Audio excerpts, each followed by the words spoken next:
and even so, many feel free will is not enough to justify certain groups suffering unnecessarily. For example, children, right? As I mentioned earlier, there's a lot of children that are suffering right now.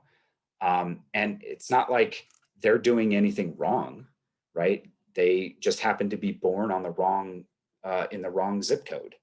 And so it seems like there's a whole lot of moral unluck in this case. And so it seems weird to blame, a child dying of starvation in certain parts of the world on, right, Adam and Eve, the criticism goes. So they have a little ability to exercise their own will in defense of that. So that's another thing to bring up here.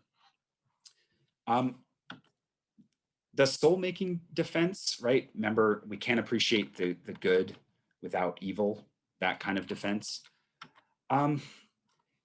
A response to that is, that just still doesn't account for why there's so much evil, right? It seems like a lot less would be enough to warrant reward or achieve a good design. So in other words, do we need, millions of children dying of dehydration to appreciate the good? Like, why can't it just be a little bit less? It seems like we would accomplish the goal of understanding and appreciating life with a lot fewer children dying, right?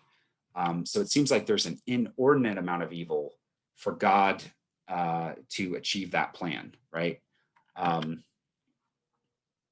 Yeah, and it also doesn't seem to account for the disparity in suffering between different groups of socioeconomic injustice and others, right? It seems like there are parts of the globe that are suffering because of socioeconomic political reasons, not because they're any more evil or nefarious than other parts of the world. So it doesn't seem to match up with that. Another criticism that goes against the soul-making defense is, I think, related to this point, if I remember how I framed it.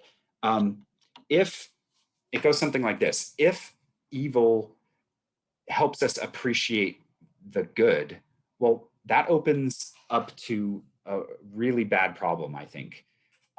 That means that you should want evil to occur, right? Because if evil leads to good, then you would want to bring about evil things happening. And that seems absurd, right? Because if we appreciate life by seeing so much death, then it's almost like you would want to promote evil so that people learn lessons. And that seems really untenable, right? So that's another problem with this soul-making defense, is that it seems like it's valuing evil above and beyond the value that we get from good things occurring, right? So that's another criticism of the soul-making theodicy. But anyway, let me leave it there. Hopefully you really enjoy thinking about philosophy of religion and some of the problems that philosophers have thought about. And thanks as always for listening.